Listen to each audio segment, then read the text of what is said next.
Good morning, viewers and listeners. This is your NFL Draft Bible Tailgate Show. The date is 1/9/2021. How you doing today, fellas? Awesome.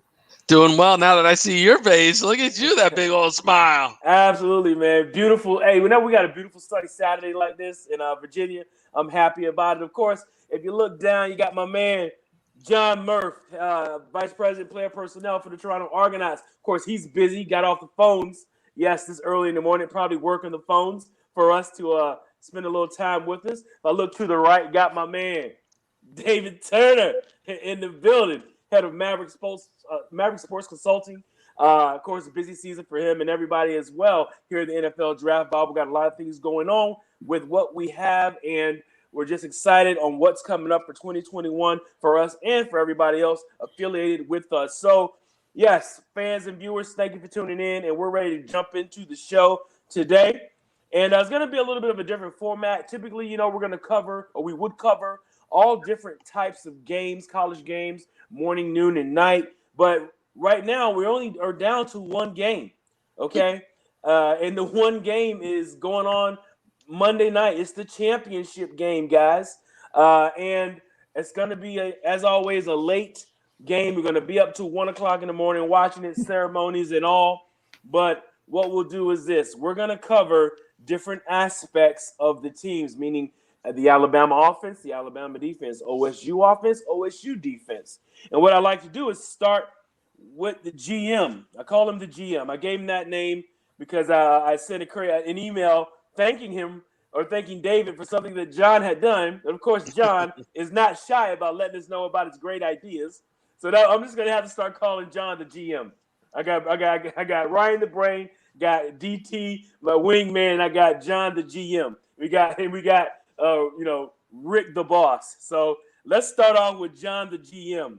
And we're going to talk about Alabama's offense. I want you to give me a little bit of a review of Alabama's offense, what you see, and how you think this game will play out according to Alabama's offense. Well, you might have to say it's been the best one side of the ball in college football this year, right? You've had two number one receivers. There's also a chance we see both wide receivers again for the first time, since week 4. And all they've done is take off. Jalen Waddle leading the way early. He gets injured. Devonta Smith then wins the Heisman thanks to Jalen Waddle getting injured. Yeah. Mac Jones has come into his own. I mentioned to Rick last week when we were watching the game. I think you're starting to see a guy starting to mature and look like a guy that maybe if you take him out of this system, he still is a guy you have to look at in a different way, in terms of draft prospect. Najee Harris has been the best running back in the country this year. And their backup, Brian Robinson, he could probably start for the majority of teams in the country. So they are loaded in every position. Alex Leatherwood's going to be a first-round draft pick up front. Mac Jones has now a chance to be a back-end first-round or early pick when he comes out. Najee Harris, best running back in the country. And their battle between their two wide receivers might be the battle to see who's the best receiver in the draft. Yeah. A lot of points. That's what you've seen this year out of these guys. So far, nobody's stopped them. And it's also gotten their offensive coordinator, Steve Sarkisian, an opportunity now to move on after this game and be the head coach at Texas. A lot of positives when you look at the Alabama offense. And, oh, by the way, if Mac Jones leaves at the end of the year and goes to the NFL, what do they have sitting behind him? The number one quarterback prospect in the country from 2 years ago, Bryce Young. So if you think it's ending, they lose to it to the NFL, and here comes Mac Jones. If Mac Jones leaves, here's Bryce Young. So get ready for Alabama on Monday night, and then get ready for Alabama to be rated in the top 5 going into next offseason. Yes, sir. Yes, sir. I know Alabama, typically, like they say with them, Clemson, Ohio State, they don't necessarily fall off, they just reload. And looks like you said, with them coming in with those 3, 4, 5. Actually, 3 is almost an insult to say. 4 and 5 stars coming into the program, and they just keep on rolling. And I'm looking for a great game. And what we'll do here is I'm going to talk about the Ohio State offense now. And doing my research and looking at this offense, it looks like this offense is actually coming into a different. Number one, Justin Fields looks like he's coming into a situation where I think that he is going to be in play. I mean, first, Trevor Lawrence has always been the consensus number one quarterback. In some circles, Justin Fields looks like he's kind of gaining a little bit on him, especially with the way that he played in that game against Clemson last week. With that being said, of course, throwing for 385 yards and 6 TDs against Clemson is going to give you that kind of a cachet. But I got to jump back off of that train of Justin Fields and give you the reason why I think they really won that game. It's a guy named Trey Sermon. All right. Trey Sermon came into the game with running over Northwestern to the tune of 331 yards. He broke Eddie George's all-time record. All right. And for Ohio State rushing yards in the game. And, this was his first year at OSU. He was at OU, Oklahoma, for his first 3 years, but he got here and he looks like he's finally coming into his own. When you look at him, you watch him run, there's two things that I really look for when we're talking about a pro running back. Sure, you can talk about speed, you can talk about agility. I really look at two things that are almost innate. Vision, all right? Either you have vision or you can't. Sometimes running backs have all the great measurables, but they have terrible eyes. They're running to the back of their linemen. They're missing holes. They're missing cutbacks and everything. He has great vision. If you ever watch him play, watch his cutbacks, watch his vision, and then also the innate ability to break tackles. That's another thing. And in the pros, you're always going to get touched. You're never going to have a clean hole to run through. And the ability to shrug off arm tackles and to break tackles and to not take a square hit and also to get extra yards after the hit. That's something that Trey Sermon is absolutely spectacular at. That's something that I'm really excited to see. Over the last 2 games, the man has 524 yards. Ran over Clemson 193 yards the game after and, in the college playoff. And he looks absolutely stunning right now. And when you have that, I love that. Stunning. He's stunning. I mean, you think about this. I've named him Yak. Only, hey, Murph, you and I can't try to, again, like I said, he brings the cool factor up in this show because you and I couldn't call another man stunning with it, making it sound like cool. But Big Law comes in, calls this running back stunning, and it just sounds perfect, like a great, perfect evaluation, Murphy. We need to up our cool level because we can't use that kind of terminology and get away with it. Appreciate that, brother. But yeah, that's what he is. I mean, when you see him, and, you see him break these tackles against Clemson, which I have seen nobody break tackles against Clemson other than another Alabama running back. But the way that he was looking, the way that he was dragging Clemson linebackers and DBs, it was amazing. Of course, the OSU offensive line did a great job of getting him to the next level. But once he got, to the linebackers and the DBs, man, he was dump trucking these guys, and he looked great doing it. So his nickname is Yak Sermon for me going forward because he looked awesome doing it against a premium team, and I did not expect that. I mean, I know the 331 against Northwestern is something, but getting 193 is even more impressive against Clemson, in that game. So now that we've talked about Justin Fields and Yak Sermon, let's talk about what this team can do over the top. They actually have, in my opinion, they have 2 deep threats. All right, one of them is more skewed in the slot, and the other guy is more skewed to the outside. Let's talk about the outside. My man Chris Olave, 6'1", 188, had 42 catches, 666 yards, and 7 TDs. Runs somewhere, he should run and test somewhere between like a low 4.4.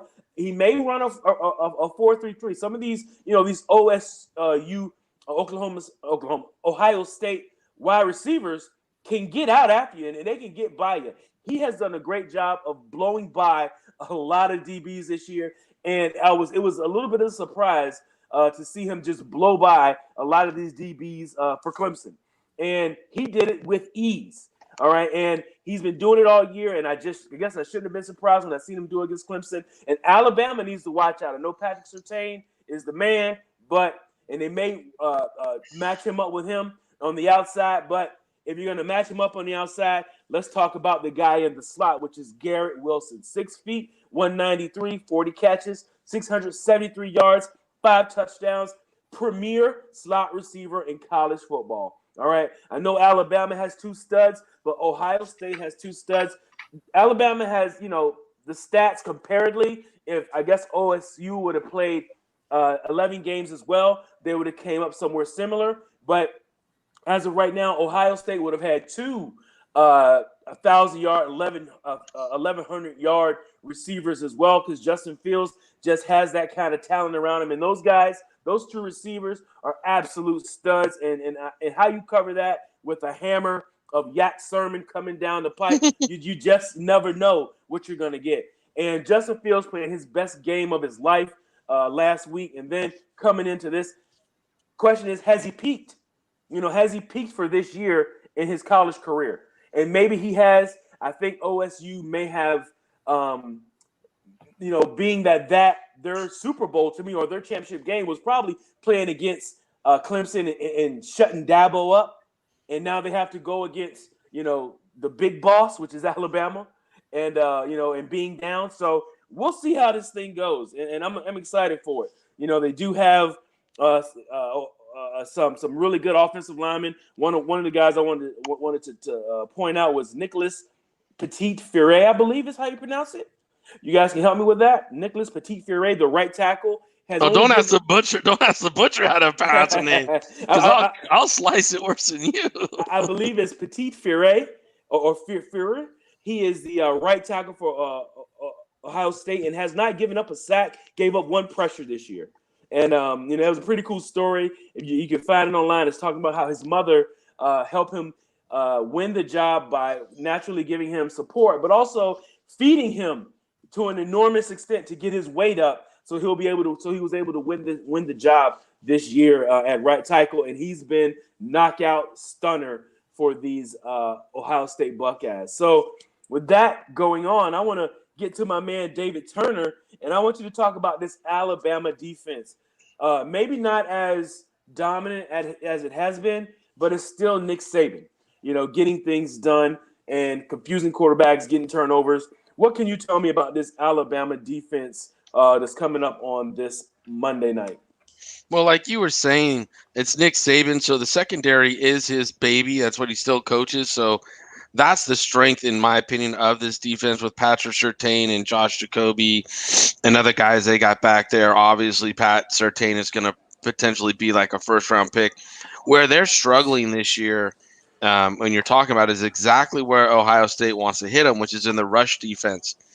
The rush defense only has them 13th overall, giving up about 3.2 yards a carry, and they've given up 13 rushing touchdowns this year. So when you're looking at the numbers and you start evaluating the numbers here, and again, you said Justin Fields had his best game coming out of last week, right? And the week before that was pretty good too.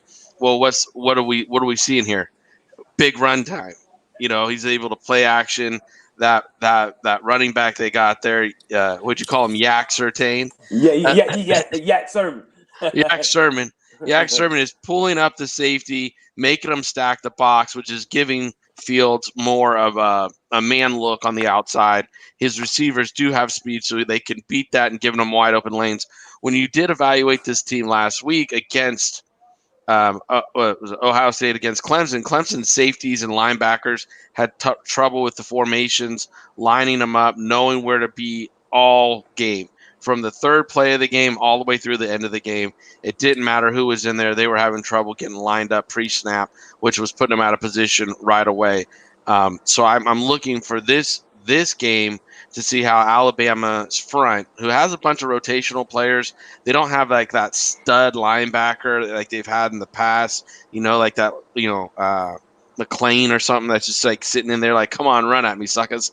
They don't have that attitude on defense. So, we'll see who wins in the trenches, wins up front. If they can stop the run game with 7, Alabama, I think that plays to their favor, because the games we saw Ohio State struggle this year were good zone teams, good disciplined teams, with Northwestern and Indiana giving them trouble, but they didn't have a dominant run game in those games. They were really putting everything on Justin Fields' shoulders.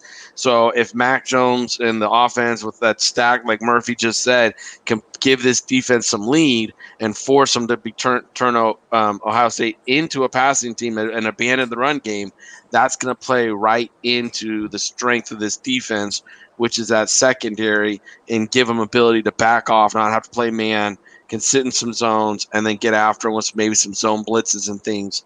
When you're talking about what can be successful. The other thing is, when you're looking at Alabama, you got to look at Alabama has given up points this year.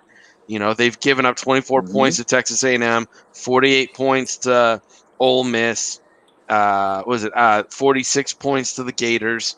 So when they're playing high-powered, high-octane, we'll call them offenses, you're seeing this defense struggle a bit and not be able to shut them down and keep those games low. And that's because of pass rush. They don't have a dominant pass rush. They have to manufacture the pass rush. Their front four can't get home on their own, so therefore they have to manufacture it through the blitz. And, that's going to play, I think, into Ohio State's favor if that's the case. So, again, a lot of things being said here because there's a big question mark, I think, on the defense here. Murphy alluded to it earlier. What's been consistent for him on Alabama is being Alabama's offense, being able to outscore the opponents, being able to put big numbers up. Alabama's defense tonight really needs to step up. They need to hold this offense down under 30 points, give the lead to the offense and let them run with it. But if you don't see Alabama hold the defense, Ohio State's got a legitimate chance, or hold the run, I should say. Ohio State's got a legitimate chance to come up and be a real threat to them being crowned king tonight. Well, I can tell you like this, that defense is not a typical Nick Saban defense, but what I like to do is talk about the comparison between the two. If we could, as a conglomerate, talk about the Ohio State defense as compared to the defense of the Crimson Tide. So right now, as far as defensive players, let's take out Pat Surtain. Does Alabama have a second player, that we can think about other than or somebody that's better than what's on Ohio State's defense? If you had to put the two defenses beside each other, in your opinion, John Murphy, what is a better defense, Ohio State or Alabama? I think the NFL guys right now would lean toward saying you could come up quicker with Browning and Warner are going to play. Wade, even with how he's played this year, is going to play. John Cooper's going to play. So they'll have 4 or 5 draft picks this year, whereas Alabama's guys are the 2 DBs, are their best probably pro prospects. And then the younger guys are up front. What happens, in terms of who declares, right, who makes themselves available, who comes back, but their D-line's a work in progress, but it's a lot of younger guys, and their next best linebacker is, years away in terms of, NFL prospect, type guy. So I think, when you look at it, Ohio State has more, upper class, veteran defense. But again, you saw them against Northwestern and they shut it down. Right. They've had some moments, though, where they allowed the second half against Indiana for it to become a really interesting game. And what did Indiana present to them? Multiple receivers, a tight end, a running back, and a quarterback who can make plays. Well, if you like that, you're really not going to like what Alabama brings to the table. Right. In that scenario where now you're talking about 2, 3, and even a 4th receiver, right? And even if Jalen Waddle's just there to be a threat, it's a threat. And both running backs. And the one thing they do is they give Mac Jones more than enough protection to kind of, survey, find the open guy, make a play. And the other thing that he's doing and you saw it was one of the major differences in the game against Notre Dame. He's confident enough in those weapons to throw them open. Yeah. And what we've seen against Ohio State is if they're not pressure, if there's not enough constant pressure, throwing them open has caused some problems because sometimes they're open. And against Alabama, you can't make those mistakes, right? And you look, next man up scenario there, especially on this side of the ball, has been, almost seamless. In terms of, we mentioned Devonta Smith goes into the number 1 role, wins the Heisman Trophy. John Mechie becomes the number 2. He literally was a better wingman than David Turner, if that's possible. If that's possible. If that's possible. Slow down. Don't challenge my wingman status. Well, he's a better Canadian. He's a better Canadian wingman. Sorry. Okay, that's fine. Sorry. I'm just saying, I'm an elite level here, John. You got to bring good comparisons. Don't just reach for a comp here. All right. Well, slow down there, Goose, before you get ejected from the plane. Hey, watch the canopy. Watch the canopy. But I think that's what you have to look at. Like, to me, it's almost like they have too much. No matter how much we talk about Ohio State defense, right? Notre Dame's going to have 5 guys drafted off of their defense and got shredded, right? Because even when you tried to use Hamilton in the way that NFL teams will use him against a prolific offense, it didn't work. Right. And to me, Notre Dame has been able to create more pressure on the regular than Ohio State. The backers, that's pretty close, right? But the back end to me is as suspect. Shaun Wade is a better number 1 corner than what Notre Dame has. But in all totality, you're not going to pick every Ohio State guy over the majority of Notre Dame's defense. And Notre Dame's defense got ripped, right? So I just don't see really anybody would match up well against this in the dynamic and the way that they're using it. Because if you try to stop the run, they got you in coverage. You trying to stop the pass, they're going to hit you with Najee. And then the other little added thing has become they're starting to throw the ball to the backs. Underneath. Yeah. So, hey, there's no Irv Smith, right? They don't have that great tight end, that they've had in the past as a pass catcher. So now they've gone to getting the ball to the backs out of the backfield, and whoever's running underneath is open because the deepest guy is worried about their deepest guy. That's right. So to me, whether they nickel and dime them or they just bombard them, I'm not expecting this to look too much different than how it looked against Florida, how it looked against Notre Dame. Is there a way for Ohio State to do the same where there was a bounce back in the second half from Florida? Yes. Do I expect it to be a better back and forth than Notre Dame? Yes. Why? Because they have better weapons on the outside. There's some more talent there in terms of pedigree, in terms of the natural athletes on the outside for Ohio State are better than what Notre Dame had. Yes, right? By far. Olave is a real dude on the outside. Shaun Wade, I know he, has gotten kicked around by myself and others. He is still a legitimate, guy on the outside who could make some plays, right? Shaun Wade could literally knock out the rest of his film from the year by stepping up and having this game of his season, here in this moment. But I think even with that, I don't see Ohio State being able to hold them under 30. Wow. And I'm not sure that you can keep going to that well. And the one other thing is, how healthy is Justin Fields? Yeah, he took a wicked shot in the back there from Skowski. I definitely think, they got him under some intense treatment. And I wonder, how he's doing at this point. That's probably the biggest mystery to this game right now is the health of Justin Fields. Well, not only is that a big question mark, but it's also how much practice have they been able to have when they had COVID running there. And they were even thinking about they weren't even sure if they were going to be able to play the game. You know, there were some people saying they were going to have to push this game back and stuff because they weren't being able to control the COVID. So let's see what that has to do with this.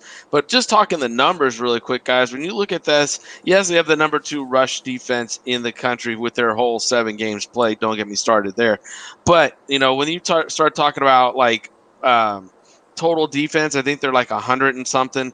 And when you're looking at even red zone defense, they're tied for 54th. So being able to stop the juggernaut that is Alabama with the Heisman Trophy winning, Heisman Trophy winning receiver, and then finalist quarterback, and the running back Najee Harris all going with a pretty good offensive line.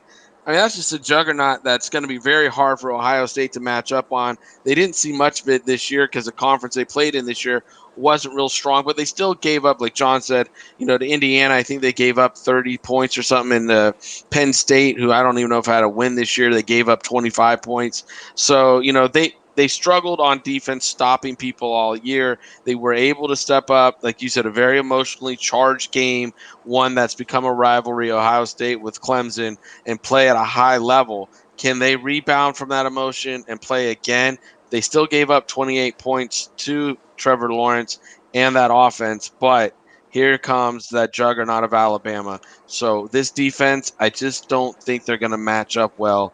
And when you do the numbers, it's not in Ohio State's favor. Yeah, absolutely. I look at this Clemson. I looked at the Clemson team and I was like, wow, I said Clemson, only got, like you said, 28 points. That's like them scoring 15. So I got to thinking, wow. I said, that's, their defense really stepped up, and they did. They did a hell of a job of slowing down that offense. Clemson's used to putting up 40 points on people, and to hold them to 28 was a great job. I think that had something to do with XIIII and them controlling the ball, and then they just made them one-dimensional. But that is something that I think they won't be able to do against Alabama. This may be Alabama's best off, and I mean, Matt Jones aside, this may be, and I'm not saying that I'm not saying that Matt Jones is not is not a good quarterback for Alabama, but from my opinion, from a talent standpoint, next level. I mean, he's not I don't know if he's a first round guy. He may be on the fringe of the first round, maybe a second day guy for sure. But outside of that, Mac Brown, he may have like the most explosive, most talented Alabama offense ever.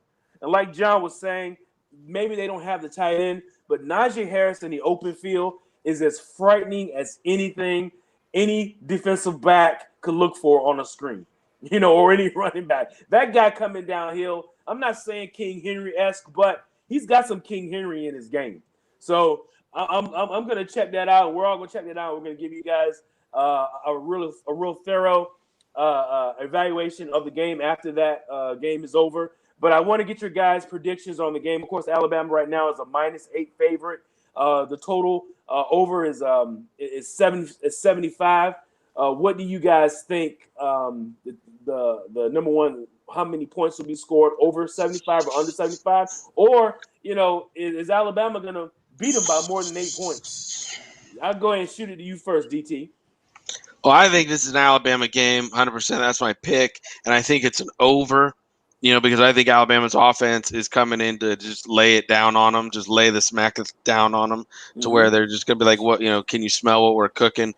I think, not only does Sarkisian want to make a statement going into Texas that his offense is potent to help him with recruiting because he has to do, a lot of rebuilding at Texas, in my opinion, to get recruits in there. So he's got to show dominance here in this game to pull some recruits away from Ohio State and other places and get them to come to Texas and play on his offense. But also I think Saban just wants to – I like to read tea leaves, right? I'm not saying I'm a predictionist, but I like to read tea leaves. And when I see Saban's quotes, some of them are like, not really happy Ohio State's here. I don't think a lot of college football players are really happy. A lot of rules got bent for Ohio State to get to the game and get in it.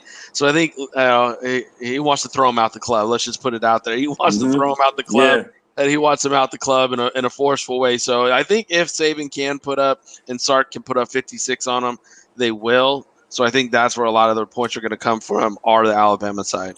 Of course, the Big Ten is patting themselves on the back for their decision to reverse everything so they can get Ohio State in these championship games.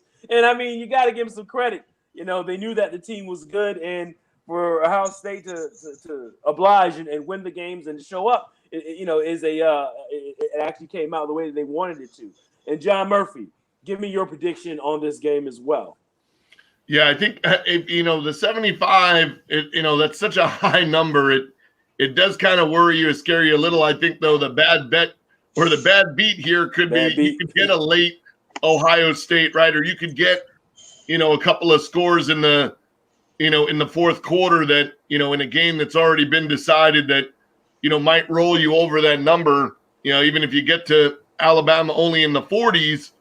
You could see a way for Ohio State to get a couple of late scores and get you over 75. So I think that 75 number, it's kind of right in the sweet spot that, if you take it, you're either going to be right there at 72 and praying for the next score, and if you go over, you might be jumping up and down that there's a late meaningless touchdown, kind of for it. I think Alabama wins, and the 8, I don't think I'm not really worried about the 8. The 75 would be kind of a little more, with me, because you just don't know, right? If Fields gets dinged, or if they're way out of it, he's dinged. Does he get pulled? And then, and then it could kind of get stuck, in that late number. But, hey, even 49-28 does it for you. So 49-28 hits your mark for you. So, that's along the margin, of something that could happen. And I think that you could get a late score either way that kind of pushes you, north of, that 75 number, so I think it's a 4-quarter game to get the 75. Yeah. But I don't think it's a 4-quarter game to have 8 points covered. Yeah. Well, 9 o'clock, or what is it, 9:20? Is it 9? I think it's 9:10 or 9:20 on Monday night. We will know, or we'll see, how this game goes, and it's the last game of the year. And after that, it totally goes everything into high gear. We'll be looking at Senior Bowls, and we'll be looking at NFLPA Bowls, or the invites anyway. We'll see if this stuff can go off, with the hits. You might be doing that by 10:20. Yeah. Yeah. And we'll get a little bit into that as well with this next segment. So what we want to do here, guys, is we're going to change it up a little bit because we're out of games to talk about. We have the Senior Bowl circuit, the end of the year bowl circuit for these seniors and or upperclassmen and players who have declared. So we want to talk a little bit about that, and I want a couple players from everybody. And I'm gonna start with you, my man David Turner. Let's talk about the NFLPA Bowl invites. I want you to give me a player that you feel that you're checking out, and somebody you think could be successful with the out of these NFLPA Bowl invites. Well, the virtual game that they got coming up for NFLPA is an interesting concept. Obviously, with COVID, they can't have an in-person game, or they're choosing not to, which is a responsible thing to do. One player I'd like to highlight that is coming out is a player that I don't know how many people are talking about nationally. It's a West Coast player, Elijah Hicks. Elijah Hicks is a 5'11", 6, just a hair under 6 foot, 200-pound safety, 3-year letterman out of Cal. He's a Long Beach kid, went to St. John Bosco High School. And this is a guy who, what I love about him, he's not only on the field type dominant style player, but off the field. He's already got his own foundation called Intercept Poverty Foundation. Wow. This is a kid who's thinking forward, trying to give back already. And you know what? Cal believes in him so much. They put the donate to Intercept Poverty Foundation in his own bio. So there is a link in this kid's college bio to donate to his foundation and help give back to inner city and poor people that just don't have it in life. And when you see young men having their stuff together like that, I mean, I'm envious. I wish I had that kind of forward thinking at his age in college. And, I want to highlight players that are like this because character matters. I mean, John and I, you, Rick, everybody, Ryan, we talk about how when we do interviews, we want to know the kind of makeup and DNA a player has. Here's someone who really you can trust is going to come into your building, your locker room, and not only be a good player, but be a good human being for what he does and what he's been doing through college. He's proving it right here. You want to talk about him as a player. I mean, this is a guy who's, a 3-year letterman. He's got, I want to say, so he's got some great stats. Hold on. I got him right here. And he's got start. So you got 3-year letterman starting, 3-year starter. He's a guy that, in a shortened season for them this year, I think they only played like 4 or 5 games because of Bay Area totals and COVID. Had an interception and returned it for 30 yards. He totaled up 28 tackles, but career stat wise, and this is a guy who has 141 total tackles. He has 9 tackles for loss, 2 sacks, a couple interceptions, 14 pass defenses, 2 forced fumbles. I mean, he really brings the hammer. He's got pass coverage skills. He's got ball skills. He's playing in the box, coming downhill, helping out there. So you see a really versatile, smart, good person, good human being player.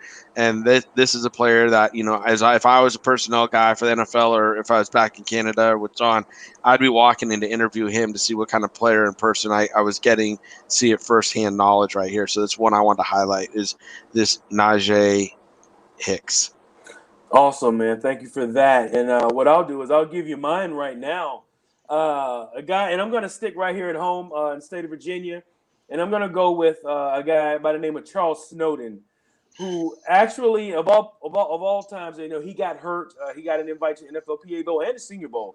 And Charles Snowden, let me start off with this. He's 6'7", 240 pounds, led University of Virginia in sacks before he broke his ankle against, of all teams, Abilene Christian.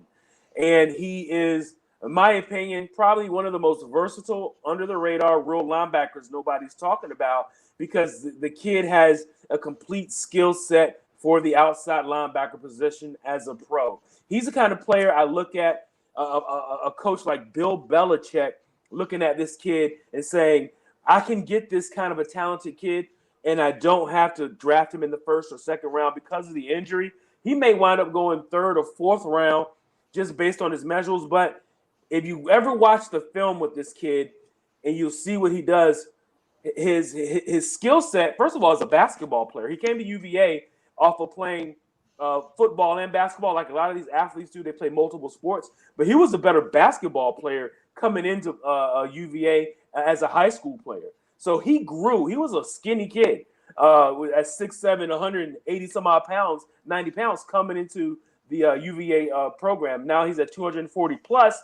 And making plays, and he made plays all over. 3-year letterman, played as a freshman.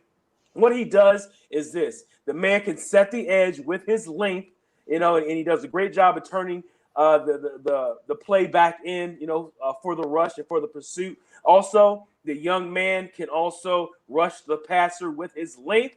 And something that a lot of people kind of underestimate or don't necessarily look at is his pass breakups. Because of his length, he can really get in the passing lanes whenever, this short passing game that a lot of these offenses are doing. Typically, you're not going to get to the quarterback because some of these guys, especially on the next level, they have such quick triggers, you're just going to concede a short pass. But when you have long, athletic outside linebackers who can play the lanes, who can rush, redirect, find the ball, get your hands up, he's one of those kind of guys. Be on the lookout for Charles Snowden. He is recovering from a broken ankle, so he will be a value pick.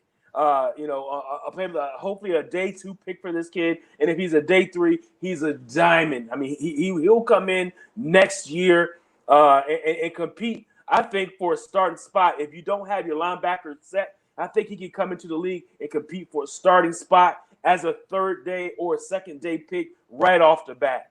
So that's who I got for my player, my NFLPA player. Now I'm going to go to my man, the GM, John Murph. All right, this is what he does so well. I want your NFLPA player that you feel that we need to talk about today. So I'm staying in the same position in the defensive backfield with Turner. I'm going Texas Tech cornerback Zech McPherson, transferred to Texas Tech and then has been amongst the league leaders in both pass breakups and interceptions, mostly lining up against the opposing team's best receiver. And now here's a kid who he might not be the last one in line right now, but he's the fourth brother to have played major college sports and could be the fourth brother to go to a professional sports league. He's got one brother that's gone baseball, another brother that did baseball and football, another brother who did football, and now here he is at the finish line playing football. So his first brother, Garrett McPherson, played at Maryland, ran a 4.3, went to the Giants, played the NFL. He's got another brother that's in the Brewers organization, another brother who played Maryland, Illinois, and played both baseball and football. And then his brother Josh was a backup running back at Penn State. So fairly athletic family, I would say, to have done all that. To me, the interesting thing is here, we're not going to get to see the drills and we're not going to get to see them on the field, but he's estimated in the 4.5s. His mama doesn't even run a 4.5, right? This kid's family is so athletic. Mama gets out of bed and runs 4.4. I would not be shocked if his 40 time is much better when they time than what has been projected on paper. And that could change the element there. If you're 5'11" instead of just under, if you're 190 instead of 180 something, and all of a sudden you're running the 4.4s or better instead of 4.55, there's possibilities that your draft grade changes. But what won't change is you put a production like that in the Big 12 where they throw it. And when you're at Texas Tech, normally it's some high-scoring affairs, so you better be able to at least get on your horse and cover guys. I think, that's the position that whether it's late in the draft or somewhere in the draft, if you get taken, you have a really good opportunity to get a kid who's going to be very professional, knows what it's like to be in a pro environment, and then has gone and transferred and played at a high level there at Texas Tech. So normally you don't hear too much about Texas Tech and defense. You certainly don't, haven't heard about it in a while there. That's so I think true. A little under the radar, but I think little under the radar because you transferred only 2 years, and now you're not getting a chance to see this guy until they have a workout pro day or goes to the combine. But I think just the pedigree as an athlete, I would expect something way better than 4.55. And if that happens, maybe we're looking at a day 3 draft pick. Wow. Okay. Thank you for that. That's a really interesting take there, John. We appreciate that. That's the GM informing you guys what you need to know about one of these players that we all need to keep an eye on. What I like to do now is talk about one of the other invitee games, and we're going to talk about the Gridiron Showcase. There's also the Senior Bowl. We'll talk about that in another week or two. But let's talk about the Gridiron Showcase. Thank you for that, Mr. Murph, for helping direct me to this showcase as well. Little inside joke there, guys. And thank you too, DT. I'm still give you credit too somewhere, brother. That's my wingman.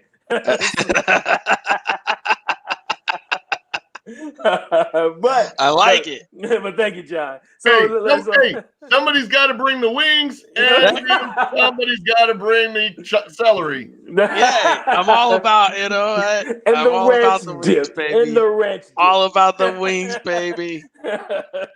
That's right. So let's talk about this Gridiron Showcase. So what I like to do is I'll kind of jump into it and I'll start off, and I'll go with I've been called a homer, so I'm gonna stick with the homer. All right. And I'm going to be the homer. All right. So being a homer, I'm going to talk about another UVA guy who got invited to the Gridiron Showcase, but he originally wasn't a UVA guy. He played for Townsend. Goes by the name of Shane Simpson. 5'11", 201 pounds. He's actually was a phenomenal FCS player before he transferred to UVA this past year.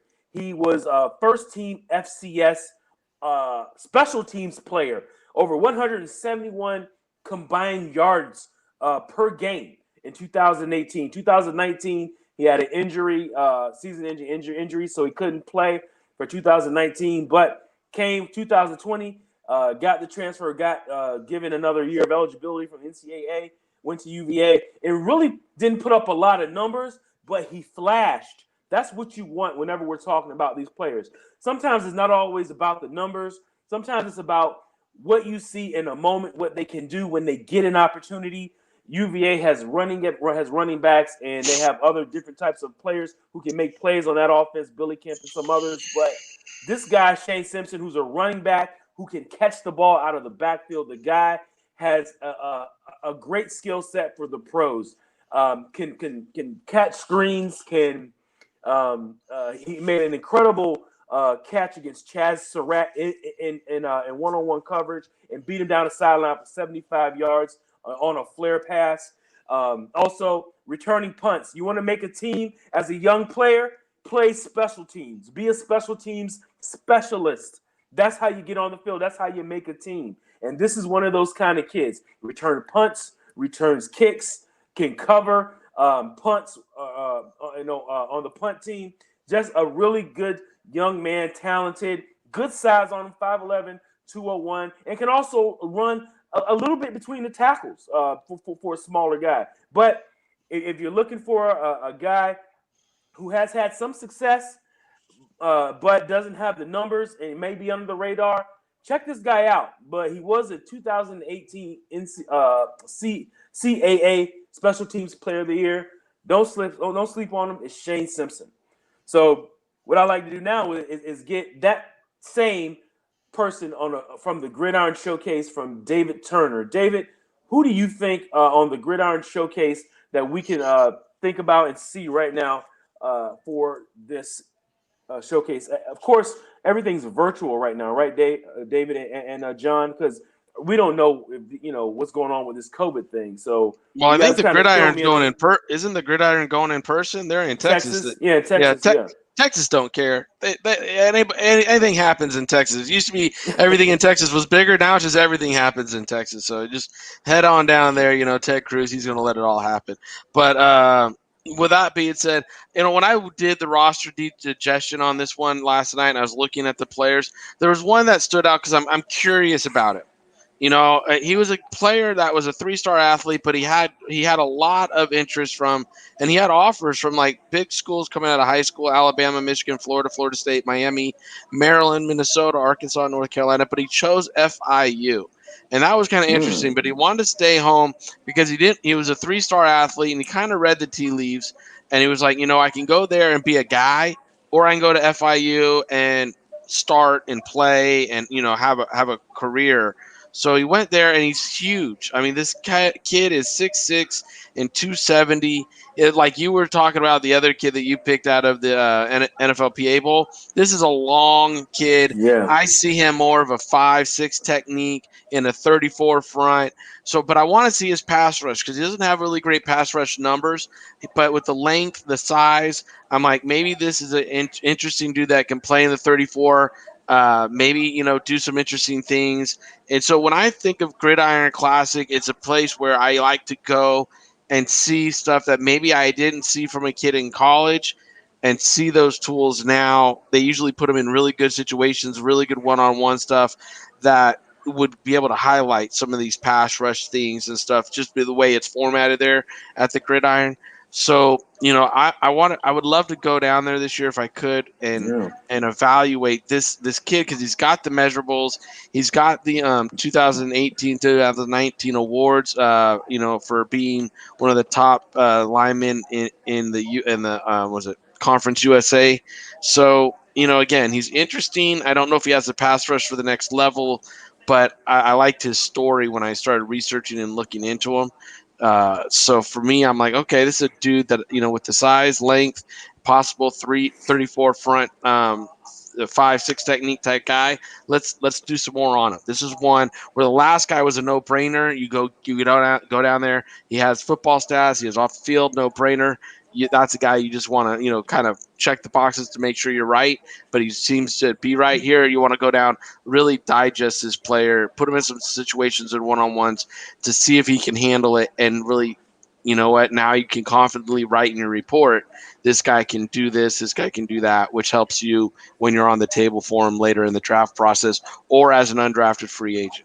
That's right. That's when those guys make their money. You get them isolated away from the team. You can get them in some of these special bowls or some of these different one-on-ones. And, you can get guys like John Murphy, some of these GMs out here, who can actually see some of these. And the agents can get their players out there and see them and how they work with some of these players in these bowl games. You can actually see the talent and how it would work for your your organization. John Murphy, for this Gridiron Classic, who do you feel and who do you see as somebody we should be paying attention to?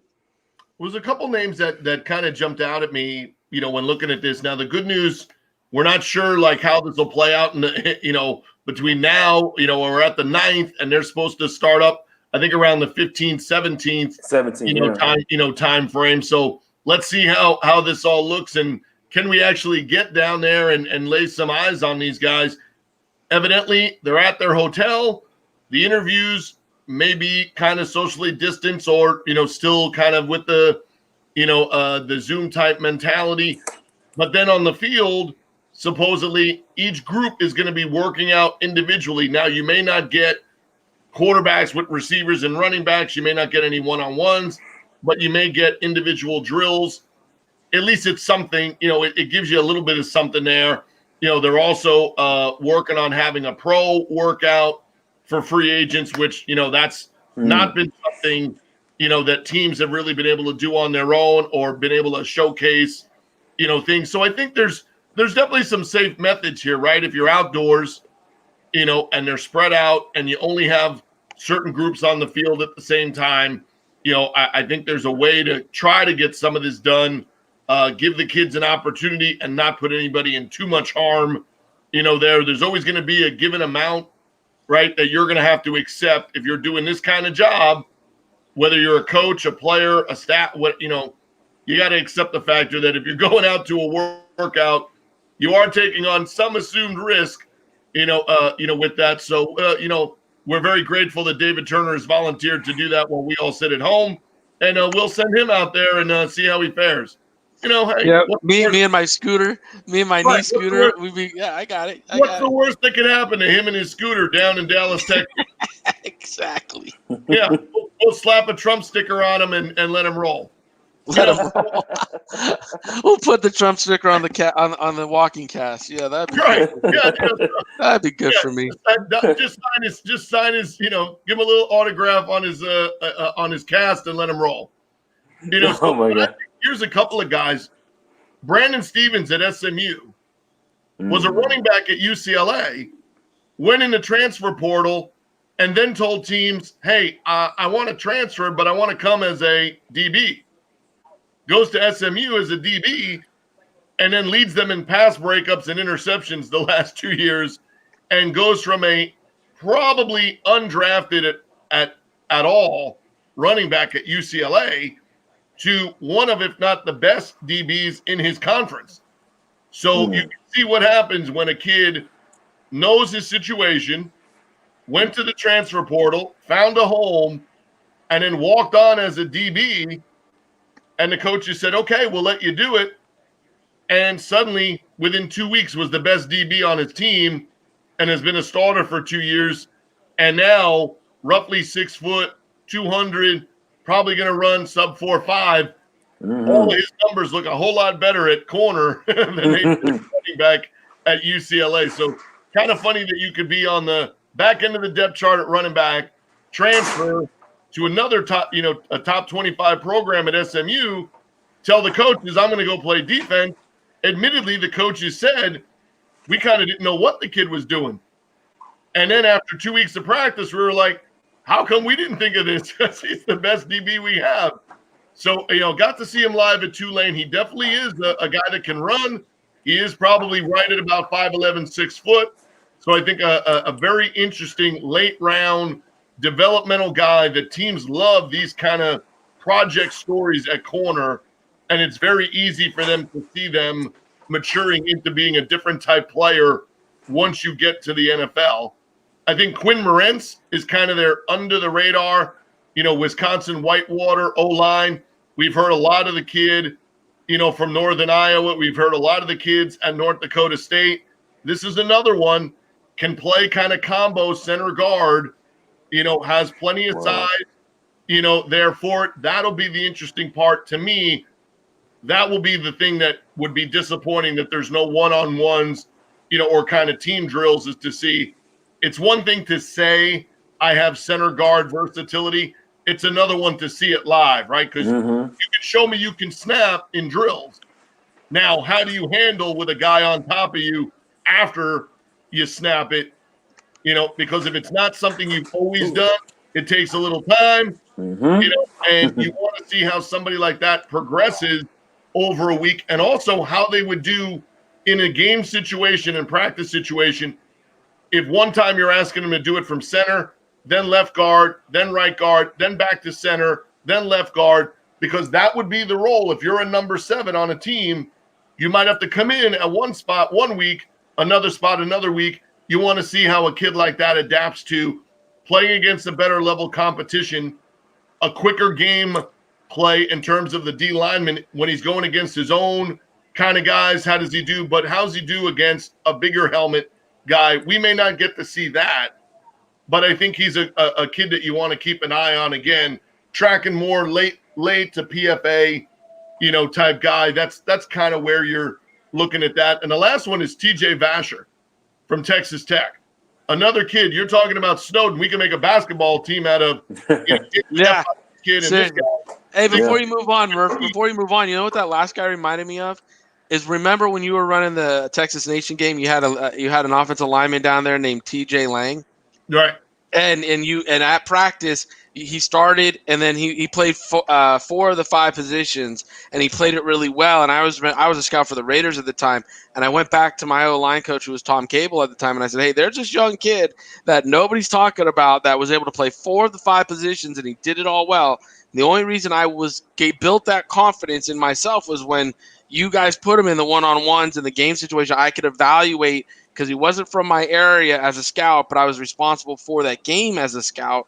So I had to do the work, and then I started putting the argument together for him. Now, obviously, he got drafted by the Packers and had an incredible career, but it wasn't until your game that I knew the name. And then, obviously, by you guys putting him in those situations at that time, we were able to build the confidence for the argument. Right, and I think a couple of guys did that. He did it. Alan Barbary from Missouri. Pierre Garçon. Right. Now, you used to have that game stacked, Murph. You had that game stacked. I got John Bowie out as a 4th-round pick out of that game. Yeah, Mike Pearson, another one. He wearing a Niners shirt there. That makes me remember Mike Pearson, Montana State, I believe. Oh, yeah, baby. Played tackle in college, and then we had him do guard center because of his body type. I think that's the creative part of the games that are played leading into the Senior Bowl, is that you can do some different things, with these kids and show some of their versatility, and that's where the game part, of the week is missing. But really it's the one-on-ones, right? I said it's kind of the funniest thing ever, and I don't want to forget that I wanted to mention TJ Vasher, 6'6", 215, Texas Tech. He's kind of had ups and downs, a lot of inconsistency, some of it being on him, the coaching staff with him, has a little off the field stuff as well. Not always has made great decisions there, but there's no doubt the talent level has been there for him to be thought of, as a top 25 receiver in this class. Right now, it's not there. Love to see an interview. Love to see what he would have to say about it, and how has he matured and grown. Or are you seeing a kid that's pointing the finger at others? Are you seeing somebody that doesn't think he really did anything wrong? And then you kind of know in that scenario kind of where it's headed. And if you were Turner and I and you heard him say that, the next thing you do is you go upstairs and you neg list him, because he's not going to last long in the NFL doing that stuff. Yeah, exactly. John and I are racing to our phones to see who can get where on the neg list. So I think that's, something you do. But, with these type games, that's the element of what you want to see, right? You see everybody in the room, And when they're watching the guys do the weigh-in, everybody's doing the same thing. When you go out to the field and you hear them blow the whistle and the coach says one-on-one, you see a whole little cavalry of people run down to the one-on-ones, and then they blow the whistle, they take a break, and a whole lot of one-on-ones on the other side with receiver DBs. Everybody goes to the other side of the field to watch that. But that's where it's very interesting to where if you only watched a certain portion of a 10 or 20-minute scenario, you might see a player have his best 2 reps and think, wow, he had a good day. But he may have gone 2 for 7. And you might be down on the other side watching receiver DB workouts, and somebody would have won a couple of reps, and you think, oh, he didn't have such a good day, but really he won the 4 that you were watching down there at the O-line, D-line. So you can't ever kind of cheat. You can't kind of have it both ways. You either got to be down there at O-line, D-line, or be down there at wide receiver DB, and then use the film to cross-reference what you didn't. Because a lot of times what people use to decide who won a rep is not just in the eye of the person doing it, but also their advantage point. What are they looking for out of a player? And when do you think somebody won or lost the rep in your mind? Because for some guys, they're just looking for the clean get-off of that D lineman. What happens after that is irrelevant. Why? Because they're like, I'm going to teach him to do the rest. I'm going to get him better with his hands. I'm going to get him better. But if you don't have a get-off, well, I can't teach somebody something that's almost innate, like you mentioned earlier, with certain things. You either have that or you have that little hesitation. And sometimes that little hesitation off the ball, you just can't teach that. That's right. Right? And it's the same thing as an O-lineman. Just being able to have your hand and your body all move collectively at once is the difference between somebody that you can work on getting them better at something they already have some ability to do, right? So if you're watching these O-line, D-line stuff, and people would be like, I don't know what you're watching. I don't know what did you just see there? How could you decide what you're seeing? It's if their hands are low to begin with, that's something you could try to work on. But some of that stuff has just been so ingrained in these guys, right? That you can't get a kid to all of a sudden get his hands in the right place to say, it on one snap, as soon as it's gone, your hand is going where your foot's going, because that takes so much work. Yes. So many hundreds and thousands of reps to get to that, depending on who's watching it, Turner or I might think that's possible. Because, man, look at that kid's feet. Look at how athletic he is. The position coach is going to look at you and be like, not doing it, not dealing with it. And let me tell you the 100 other people, right? So if you're standing there, Bob Wiley, our favorite O-line guy, or you're standing there and watching it, now a Brian Baldinger who played, right, that position, or a Bob Wiley who coached it is going to tell you, low hands is low hands. Happening. Don't tell him about his feet. Don't tell him about his athletic ability. That guy's going to miss all the time, right? And a guy that's inconsistent with being able to get that hand to the guy, they're going to say it's going to be the same at the next level as it is with this. So O-line, D-line coaches are very finicky with what they will accept and try to work with versus other guys, right? You've heard it all the time. You drop balls in college, you're going to drop balls in the NFL. An NFL receiver coach is going to say, I can work on somebody's routes. You know what I can't work on? Can't work on somebody's hands. They got to have that with them. You got to be able to bring that to work every day, right? You're not going to hire somebody to lay bricks who drops them all the time. You certainly ain't going to hire a guy to play wide receiver if he's not bringing hands to the table, immediately, with them. So I think that's part of the all-star game, kind of the lore of the all-star game is everybody now gets to lay eyes on something from a different perspective, right? And you could be there. I've been in that situation, DT, we've all been there, where you love your kid, and then he gets to an all-star game in front of everybody and lays an egg. Yeah, that's happened. Yeah. That's happened, boy, because everybody's in front of you, and all of a sudden this kid's just not playing the way that he played in college. But the good news is the other thing that these all-star games are really good at doing, it's weeding out the process. So there's 90 guys going down there. The good news, there's 4 or 5 that are going to get way better looks than they had when they arrived in Dallas. The bad news, 25 of them are pretty much going to be on to the next thing because teams will already have looked at it and said, not a good enough athlete, not good enough size for me, not productive enough. Didn't love his film coming in. He didn't do anything to keep me engaged with it. And that's what we always told guys at the end of the week.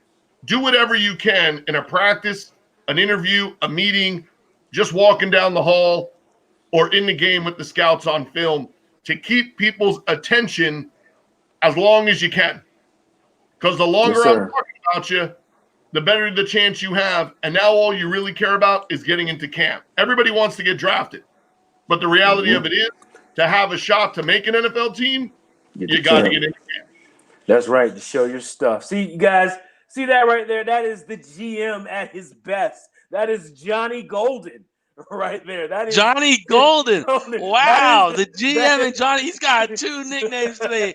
GM and Johnny Golden. I like Johnny Golden. That is Johnny Golden. That is him at his best, everybody. Now, if you didn't learn anything, unplug your headset, get out of here. Just stop this publication. Just don't read this anymore, this broadcast, if you did not listen to what Mr. Murphy just said to you. Rewind it, listen to it. You're going to hear things that you will not hear from other brands similar to ours. We're going to bring you real football information, real football education. So thank you for that, John. Of course, I'm up against it. We're up against it. It's been an hour into OT right now. So what we're going to do is get into our party shots right now. And I go ahead and start with you, DT. What you got for the party shots this Saturday morning? You know what? NFL playoff time, baby. Let's put the women and children to bed and let's go hunting because it's win or go home. It's 8-0 tomorrow. There is no Monday meeting unless, guess what? You win the dang game. And it's the first time we've had triple headers ever. It's a supersized playoff wild card weekend. We got morning games, afternoon games, and evening nightcaps. So as a football fan, I am ready for this, especially after this last week. I mean, so much has gone on in our country, so many negative things. Let's just watch a little normalcy today and watch some football. Don't forget what happened this week. Don't ever forget what happened this week. You will be on whatever side you're on. Don't ever forget those images and what happened this week. But today, let's just, digest a little football game. Let's get into some playoff football here. The NFL is putting on a great show, 3 great games. Let's see what happens. Let's start sorting out all these teams. And I'll piggyback on that a little bit as well. My party shot is, guys, let's, football aside, let's all just take care of each other. Let's listen to one another, okay? And let's just try to get to the next level of understanding when it comes to this world. And, but back to football, one of the games that I'm waiting on, of course, is the one tonight, the nightcap. You got Young against Brady. Let's go. All right. You know that from here on out through his career, they're going to show that I'm coming, Tom. I'm coming for you. From here on out until he retires, Chase Young, that Tom Brady hype video of himself asking for Tom Brady, that is going to be Chase Young's life video, hype video forever. They'll always show that whenever they show him. So good job on that. But you got to back it up, big guy. That's the bottom line. But I can't wait, man. 8-10 kickoff. Let's go, man. Let's get it going. John Murph, I'm going to give it to you, man. Let's close it out, brother. What you got as far as party shots for the viewers and listeners? Yeah, well, if they say, football is America's most popular sport, and if we agree on that, well, then what that would mean is most of the people that we saw during the past week out doing what they were doing means they're most likely a fan of one of the teams playing in the NFL. So I would ask you, if you're sitting down today after having done any of that this week, and you're sitting down to watch your favorite team, ask yourself this question. How are you a fan of teams who make those same subjects work every single day? Because in an NFL locker room, that stuff doesn't exist. In an NFL locker room, you don't judge a person by the color of their skin or their beliefs or their backgrounds or where they came from or what they do or don't do. You judge that person by the person. So how could you sit there for 3 hours a week and watch your favorite team and watch your favorite players and potentially even sit there and wear a jersey of somebody and then turn around in your everyday life and do what we saw people do and have seen what people have done? Right? Because we know there's a whole lot of people when things happen in Minnesota who have Randall Cunningham, who have Randy Moss jerseys sitting in their house and then turn around and act like they don't have common sense. So my challenge is you better start figuring out how to treat people the other 21 hours of the day the way that you act and treat them for the 3 hours that they're on TV. Because I've said this number of times in our Zoom videos with our players this offseason. If I can only be sure that you're safe for the 3 hours you're on the football field, then the responsibility does not fall on you as players to say, what can I do to make things different? It falls on the people who are safe in the other 24 hours of the day they're living to step up and say when they see something that's right or wrong. So you can't sit there and root for your favorite player on the basketball court, on the baseball diamond, on the football field, and then come back and say and do some of the things we see a lot of people saying and doing. So that might not change anybody's opinion, but it doesn't change that it's fact. But there are a lot of people who root for famous people who are of different color, different background, different ethnic, different everything, but then turn around and do and act very differently in their everyday lives. And a close personal thing just ended out. Jonathan Hardaway, NFL CFL agent, died yesterday suddenly of a heart attack. Just, peace and just thoughts and prayers to him and his family. I know he had a young family, a couple of kids and wife, lived out of Washington, D.C., was also a lawyer in that area. Had tons of fun going round and round with you, Jonathan. We did a lot of interesting contracts and a lot of hang-ups and callbacks and, had just spoke to him Thursday night about a couple of guys, and it just shows you how quickly, things in life can change. So quick shout out to that. But I would ask you to ask yourself that question today. If you've been out, during any of the politics stuff or, any of the life scenarios you've seen and you're saying certain things or, you're positioning certain things a certain way in your community, and then you sit down on Saturday afternoon or Sunday and root for Kawhi Leonard or root for Patrick Mahomes, and then you're out there, saying something different when you're in your community. Yeah, take a look in the mirror and tell me who's wrong in that scenario, because it certainly ain't the people that you're talking about when you can do things like that. Absolutely, man. I tell you what, one of the more important broadcasts I've ever been a part of, guys. Thank you for that insight. That's what's needed. It's more than just football. Of course, football is life for us, but there is life outside of football. So thank you for that perspective, John and DT. We needed that. All you viewers and listeners, don't forget also go to the Scout School. Go to the website. You can get those. They're in the archives and check those out. But I don't want to bury it, guys. Thank you, viewers and listeners. We love you guys for tuning in. But I'm up against it. Let's get out of here. Have a great Saturday from the GM, the wingman, and the law. This is the NFL Draft